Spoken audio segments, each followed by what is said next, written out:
evidence. And people asked me, don't you see at the end of the show where they say, write in tiny letters, this is for entertainment and do not try this at home. I remember when you told me do not try this at home. I'm like, of course you do not try it at home. Are you a superhero? Are you John Cena? Are you Undertaker? Why should you try it at home? Bobby Lashley and Omega feud, Donald Trump and Vince McMahon, horrible Vince McMahon. Take him down, shave his head. I kept roaring for the defeat of Vince McMahon. You villain, you non-fighter of good things. It was a script, guys. And I now saw the light. I saw the light. I saw the light. And I'm telling you, I didn't want to see that light as I think about it right now. The WWE is fake, ladies and gentlemen, in case you don't know. If you're still there, I know some of you are still there. But the WWE is scripted, acted like a TV show, acted like a fictional movie.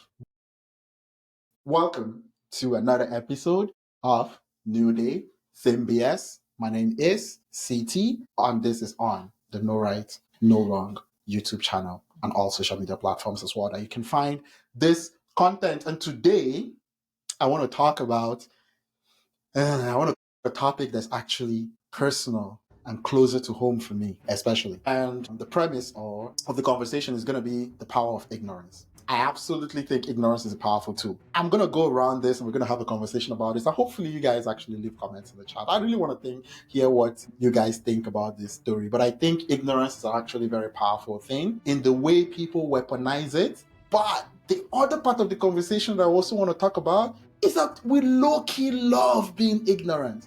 There are some specific situations that we truly love being ignorant. And one of the ways I like to describe it is that you lose a lot of the excitement and the fun when you know how it's made. When the magic trick, when you know exactly how the magician does his magic, it loses a lot of its luster. It loses a lot of the things that actually make you go there. There's a certain level of peace that you get that when you don't know how the magician does the magic. Now, the interesting thing and the part of this conversation that might be like it's moving all over the place, but stay with me. I'm going to land. I'm going to get to where I'm going to. Is while you want to be impressed, while you want to be amazed by what the magician has done, it takes a lot of work also from the magician to actually impress you. It's a show. Preparation for the show. You don't know when they break their hand, when they actually do some really risky stuff to make sure it seems very real to you, to actually impress you. And you're like, how did they do that? Right? But that's also the interesting part is the magician when they do this. Or I call it a magician, but I want you to actually look at it and spread it out to when people put on performances for you. The act of getting you impressed has a lot to do with the amazement on how they do it and why you can't figure it out or why you're not able to do it the way that they do it. There's something about that. And you need to also understand how this ignorance of not knowing that you might actually be chasing, right? Because it keeps excitement alive for you. But the person that's actually the magician or the person that is pulling the strings and actually benefiting from this ignorance is also trying everything within their power to keep you away from figuring it out, to keep you away from knowing how the sauce is made, so that you actually always come back for the excitement of being impressed, for the excitement of seeing how amazing and how great it is, for the excitement of them usually being the only person that can provide you with this same level of amazement and entertainment in this case, right? So it's actually something that I wanted to actually talk about because I'm using the magician, but it could be your politicians. It could be your bosses, corporate bosses. It could be in any situation. Why you're not let in the room sometimes. You're amazed with how all this works and how it actually goes, but it's also important to keep you away from it so that you actually get excited about it, right? So I just wanted to go through something that's actually very personal for me. And I'm going to make a point about this. And what I'm trying to really say is that it's not just when people weaponize things sometimes, it's also because there's a market for it. Intentionally or unintentionally, there's a whole lot of people that live for the excitement of not knowing that it's a show so that they can be impressed by it. I'm going to give you an example. And this is a very personal one to me.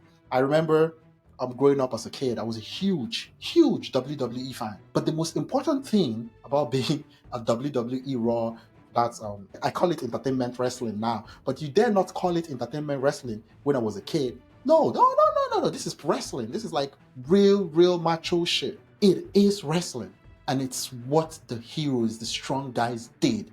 You know what I mean? But then I remember growing up with the WWE. I was a big fan. I upholded and supported everything virtuous about the WWE. Macho, strong, heroes, John Cena, Rey Mysterio, the stars that are shown to us, and Undertaker. Can you imagine that I thought the Undertaker was cool, rising from the dead, and his eyes lit up, and you know it's over because he just scared the Undertaker. I fought and rode hard for it. You know, you have those other kids that come around and they say the WWE is fake, and I'm like, what are you talking about? Come here, let me knock your teeth out so that I will show you if the WWE is fake or not. That was me fighting for the WWE. And then sometime in my teenage years, finally evidence was presented to me. Enough evidence. And people asked me, don't you see at the end of the show where they say, write in tiny letters, this is for entertainment and do not try this at home. I remember when you told me do not try this at home. I'm like, of course you do not try it at home. Are you a superhero? Are you John Cena? Are you Undertaker? Why should you try it at home? That was my argument. My argument is that does not actually make sense. That does not mean that it's not real. If they say do not try this at home, it's because you are not John Cena. But when John Cena does this, it's over for you. When the Undertaker rises, it's over. I remember a lot of all those. I'm getting back to my WWE, but those were fantastic times. Boy, was it beautiful to be ignorant about the WWE. I remember the whole Bobby Lashley and Omega feud, Donald Trump and Vince McMahon, horrible Vince McMahon. Take him down, shave his head. I kept roaring for the defeat of Vince McMahon. You villain, you non-fighter of good things. It was a script, guys. Finally, the evidence was given to me. Evidence was laid to me. This took years. Why I'm saying this is that your ignorance, you might not come out of it for a long time. It took years to get me out of it. I fought it. I fought to hold on to this my superheroes in the WWE. Then finally, enough evidence was gathered, and enough evidence of not my free will, but of concern people around me about how much I thought this was real. Somehow somebody packaged it properly, and I now saw the light. I saw the light. I saw the light. And I'm telling you, I didn't want to see that light as I think about it right now. The WWE is fake, ladies and gentlemen, in case you don't know. If you're still there, I know some of you are still there. But the WWE is scripted, acted like a TV show, acted like a fictional movie. But when I found out that the WWE was real, it hurt. Can we just admit that it hurts? Can people just admit that when your biggest convictions are proved wrong, it hurts? Can somebody just, I'm hurt. I'm talking about it right now. I'm hurt that it's fake. And do you know why I'm hurt? Let me explain to you why I'm hurt. I hurt my shoulder trying to be a superhero. You know, if you're a WWE fan, you know we played dangerously trying to be John Cena. We jumped over from the top of the bed to the floor. We scattered anything around us. Chairs got broken. Arms got twisted. Necks got twisted. Why? Because if they could do it, I can do it. Now that I think about it, arms, I'm telling you, my arms got, yeah, for real. Now thinking about it, but you see, there was a joy that came from being ignorant, but there was a pain that came from my arms thinking that I could do it, thinking that I could be them.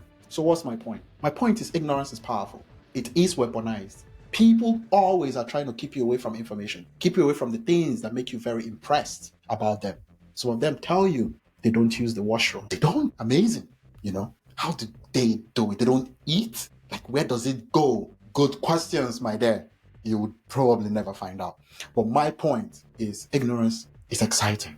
And there are people trying to weaponize ignorance a lot of times. The WWE is a very good example for me. And unfortunately, it's not real. It's confirmed now. I think it's bigger news now that it's not real. But the main point I wanted to talk about here is the fact that even when it comes to ignorance, of course, don't forget, go get knowledge. I'm nobody's responsibility to tell you what's real or what's not. They weaponize it against you. I'm not their responsibility to tell you. Go figure it out. But when you get enough information to figure it out, don't be too, don't close your heart too much from actually receiving it in. And what's my point today? There's a magic behind the curtain. There are people that make that magic happen. There are people that are invested in keeping you in your ignorant state. There are people that invested in not allowing the knowledge get to you. There are people that invested in making you feel you can get to the knowledge. But it's important you recognize what is my role in staying in the current situation I am without actually opening my eyes to the things that are obvious to you as well in there. Let me know what you guys think. I think it's a very important topic for me. I think it's a very fun topic to also talk about. A little reminiscent in there as well. Don't forget, like the channel, subscribe. Tell me what you think. Leave your comments in the section. Do you have any stories similar to mine? Like, really, if you have any stories similar to mine, drop in the comment section. Make a video about it. Tag me. Tag No Right, No Wrong. Tag me, City Dives. I want to know about if you have any stories similar to what I just said about when the curtain was actually pulled off from your eyes and you could finally see. I'm not saying you could see everything right now, but at least there was something you could finally see. And let me know how you felt about it as well. My name is CT Dice. This is New Day, Same BS on the No Right, No Wrong YouTube channel and also on Spotify and any other more social media platforms you come across this clip. Peace.